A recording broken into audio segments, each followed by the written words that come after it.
Sahabat, selamat datang di channel kami, tempat di mana kita belajar bersama, memperdalam ilmu, dan menemukan inspirasi untuk hidup yang lebih baik. Hari ini kita akan membahas topik yang sangat penting namun seringkali jarang dibahas secara mendalam, di mana keadaan ini seringkali terjadi di diri kita. Namun, kadang kita tidak mengetahuinya, atau mengetahui, namun, bagaimana cara menghadapi dan menyikapi situasi tersebut, yaitu orang yang kerap playing victim. Tenanglah sobat, kamu tidak sendirian, dan berikut kita akan bahas 7 sikap cerdas menghadapi orang yang suka playing victim.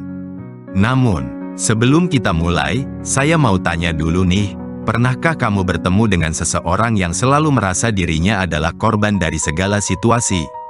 Mulai dari masalah di tempat kerja, komunitas, organisasi hingga konflik personal, mereka seolah-olah selalu menjadi yang paling menderita. Tidak jarang, mereka menggunakan status korban untuk mendapatkan simpati dan perhatian lebih dari orang lain. Orang seperti ini dikenal dengan istilah playing victim. Namun, menghadapi tipe seperti ini bukanlah perkara mudah. Kalau kamu tidak berhati-hati, energi negatif mereka bisa menular dan menguras emosimu. Lantas, bagaimana sebaiknya kita bersikap cerdas ketika berhadapan dengan orang yang suka bermain peran sebagai korban? Berikut adalah 7 sikap yang bisa kamu terapkan untuk menghadapi mereka dengan bijak dan tetap menjaga kedamaian batin. Selengkapnya simak uraiannya berikut ini. Pertama, saring sebelum respon.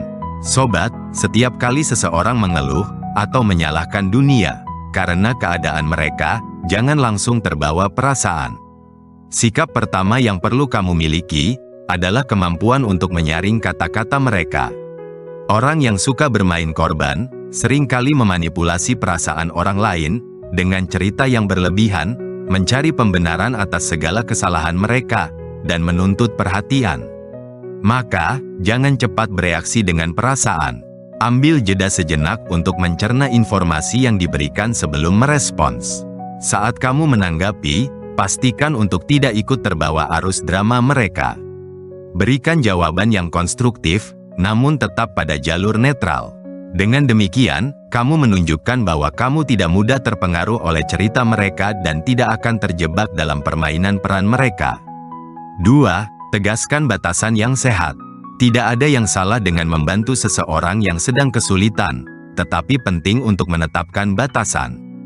Orang yang suka memainkan peran korban, cenderung melanggar batasan pribadi, dan mengharapkan perhatian tanpa henti. Dalam menghadapi tipe ini, kamu harus pintar-pintar menyusun batasan yang sehat. Jangan biarkan mereka menguasai energi atau waktu kamu, hanya untuk meratapi nasib mereka. Kamu bisa mengatakannya dengan cara yang baik, misalnya, aku paham situasi yang kamu hadapi, tapi aku merasa kita perlu fokus pada solusi. Jika kamu terus-menerus membahas masalah ini tanpa mencari jalan keluar, kita tidak akan bergerak maju. Dengan tegas dan penuh empati, kamu menunjukkan bahwa kamu peduli, tapi juga menghargai dirimu sendiri dan waktu yang kamu miliki. 3. Ajukan pertanyaan yang membuka pemikiran. Teman-teman, orang yang suka bermain korban, seringkali menghindari tanggung jawab atas tindakan mereka. Mereka mungkin akan terus menyalahkan orang lain, atau keadaan untuk membenarkan kegagalan mereka. Salah satu sikap cerdas yang bisa kamu terapkan adalah dengan mengajukan pertanyaan yang memicu mereka untuk berpikir lebih dalam tentang masalah yang sedang mereka hadapi. Alih-alih memberi jawaban atau solusi langsung, cobalah untuk menanyakan, apa yang bisa kamu lakukan untuk mengubah situasi ini, atau apa langkah pertama yang ingin kamu ambil untuk keluar dari situasi ini.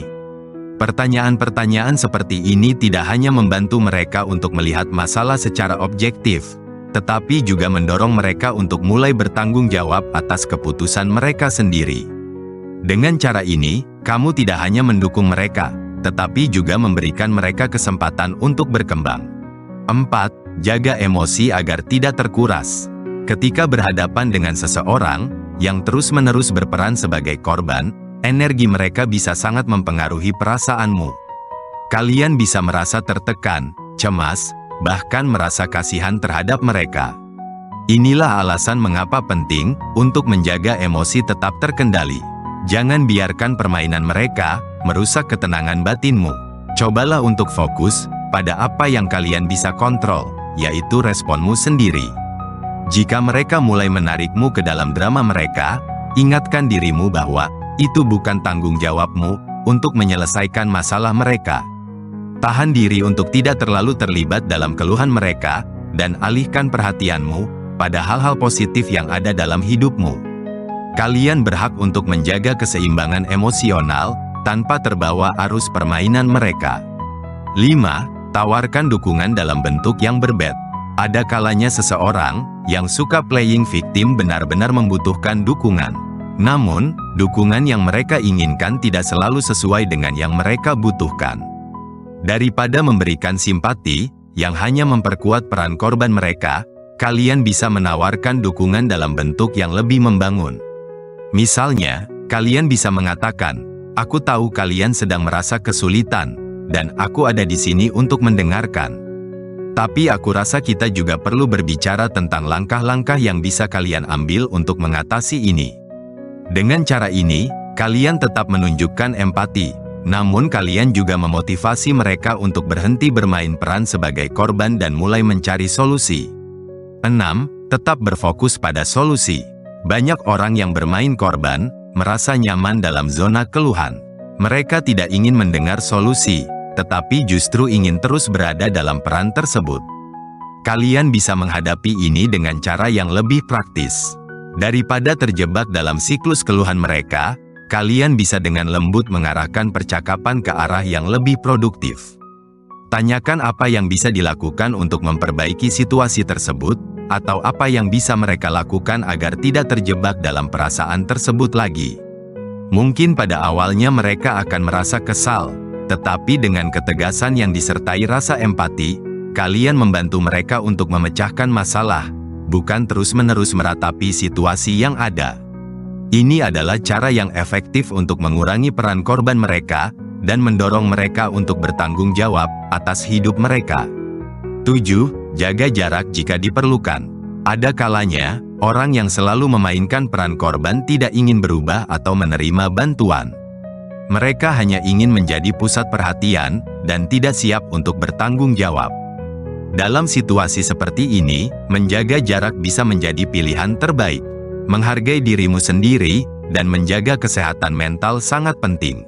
Jangan merasa bersalah jika kalian memilih untuk menjaga jarak dari mereka.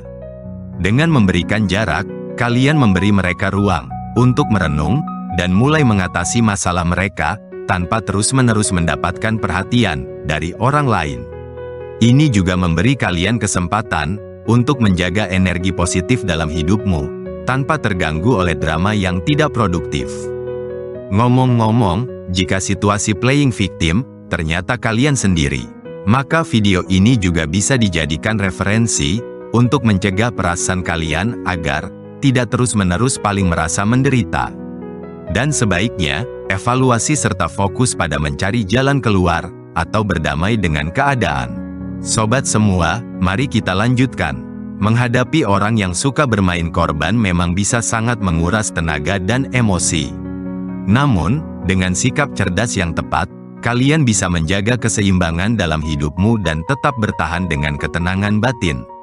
Ingatlah, kalian tidak harus menyelamatkan semua orang, tetapi kalian bisa mengajak mereka untuk melihat potensi solusi dalam hidup mereka sendiri.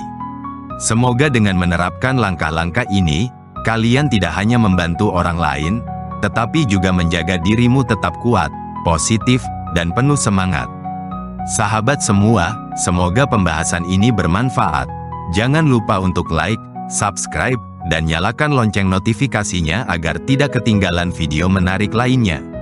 Jika ada pertanyaan atau ingin sedikit berbagi pengalaman, silakan tulis di kolom komentar. Sampai jumpa di video berikutnya.